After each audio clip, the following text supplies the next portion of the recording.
Coming up in this program, having disability is enough already to give you mental torture. Hearing loss, the pain of social isolation.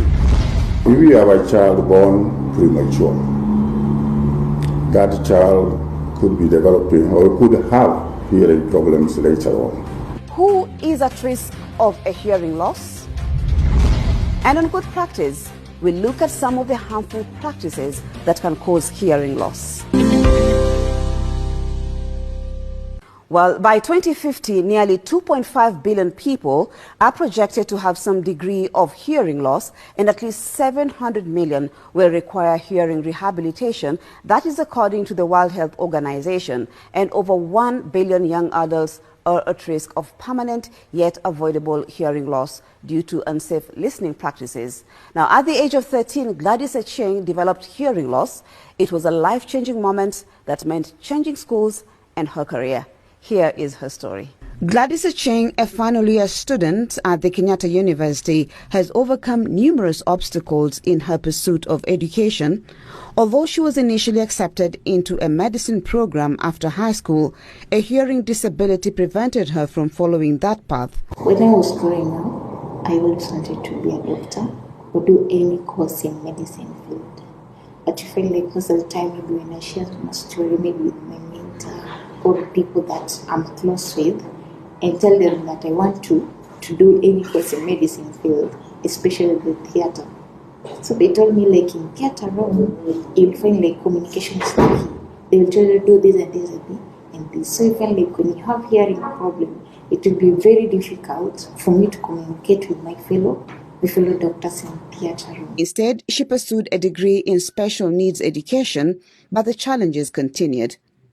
I had difficulty in mathematics class and also business in first year and second year because it had a lot of accounting. The formulas, how they are being explained, and also the concept. Yeah. So I find like even sometimes when I concentrate on the interpreter and forget to look on the board, I will find myself I'm lost. Gladys was born with normal hearing, but from a young age, she began experiencing pain in her ears, which gradually led to hearing loss. From my childhood, I could always have hearing. My ear could always pain. So I was growing up using medicine until I was 13 years old. 2 previous days before that incident happened, I could now get like when someone is talking to me, I could say,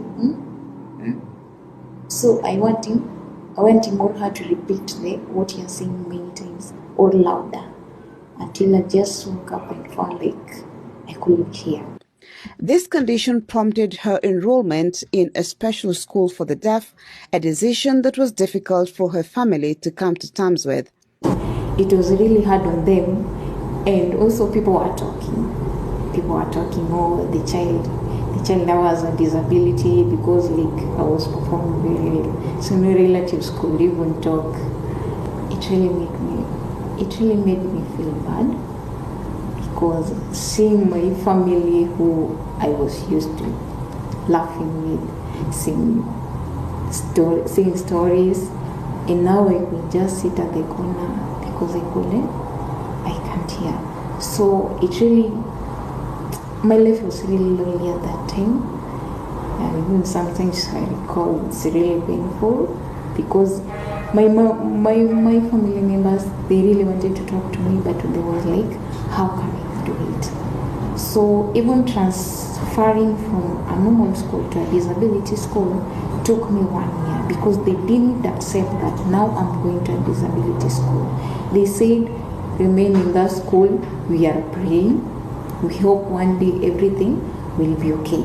So because I was the one who was facing the challenge of being in that school, it forced me to pretend like I'm sick for 2 months, just not to go to that school. However, Gladys's life took a turn for the better when she received a hearing aid from Hearing You, a company dedicated to improving lives through hearing solutions. When I got the hearing aid, it really changed my studies because find like the challenge of looking at the lecture, at the same time looking at the interpreter and missing the concept. I could now follow the lecturer and listen to what he's saying. To learn more about how the hearing aid works, I visited hearing use offices where Rushab and Jay, the founders, shared their mission to transform lives. You have a smartwatch which acts as a sound receiver. Okay?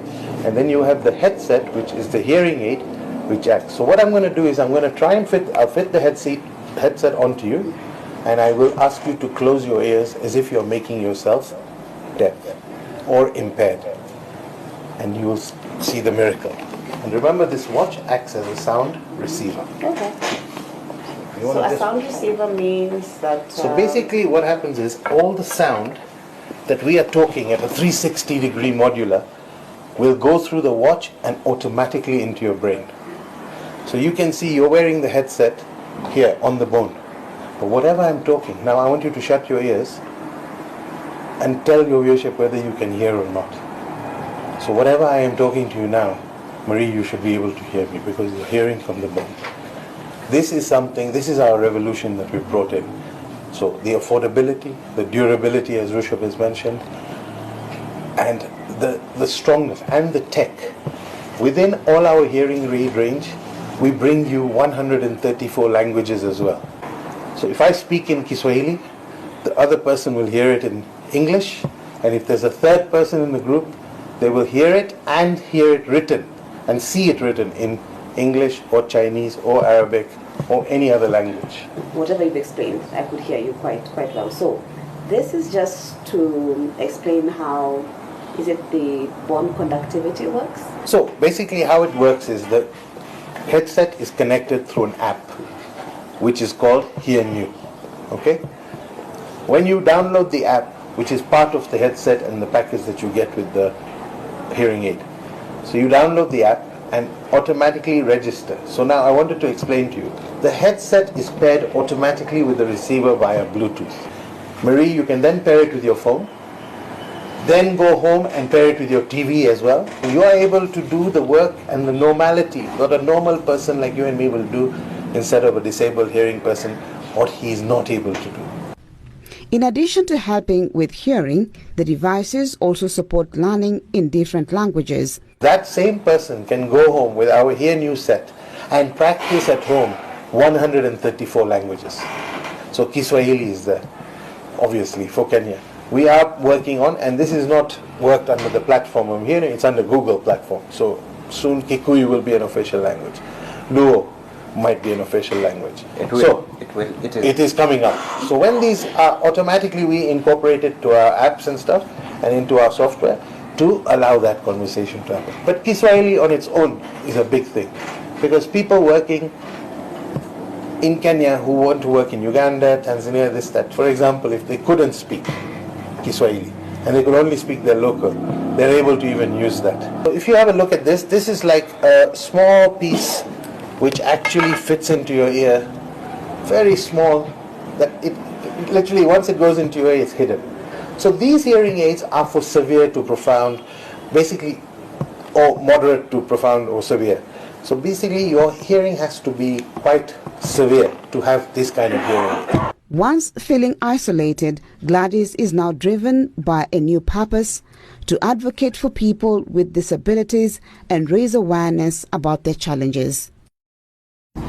When you have hearing impairments, it's not the end of the world. You can do anything.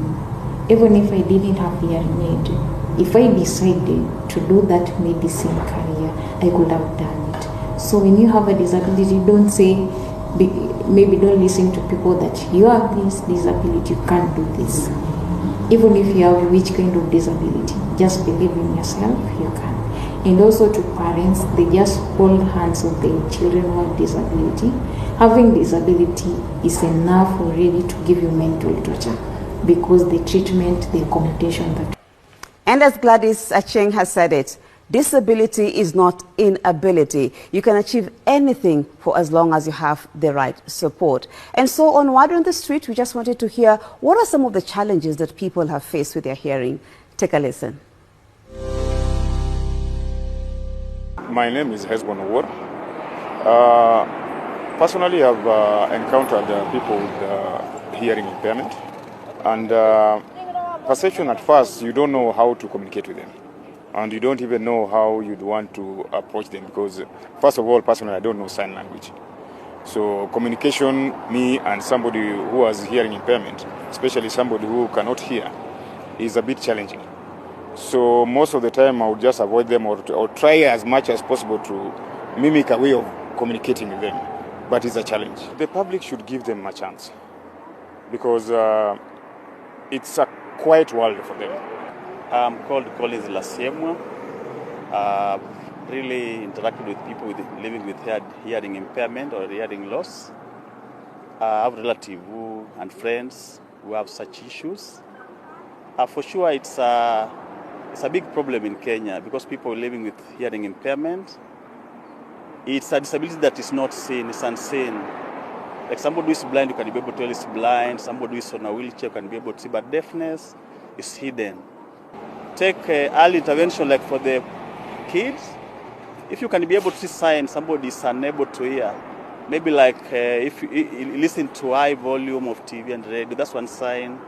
You may be able to see one that usually asks somebody to repeat what he has said to him. That's also another sign. These people need to be helped. Even as we age, our grandmothers, you can acquire deafness. Deafness is not for anybody. You can acquire it through accident, head injury, some diseases, also as you try to age. My name is Stephen Onyango. I am personally a trained teacher for the deaf people, like special needs education. And we want to encourage everybody to be learning sign language because you remember it is a third language. Starting by English, Kiswahili, and sign language. Those ones are recommended in the Constitution. I want to also encourage the government to develop policies that maybe can make them inclusive. On the education for the deaf child, you know, it has been a very big problem in Kenya today. Some of the parents tend to hide them and then later on bring them on board. So they start the schooling, some of them as far as 15 years old. On that note, we take a break, but we'll be back with much more, including what are the causes of hearing loss and what are some of the interventions in place. Welcome back to the program. Hearing loss can happen at any stage in life. It can be congenital, meaning someone is born with it, or could be external factors. Dr. Benson Ototo is an audiologist. He begins by first explaining who an audiologist is and some of the causes of hearing loss. The work of an audiologist is to see how the ear works. So we do the evaluation and determining whether this ear has any issues, especially when we talk of things to do with the hearing losses.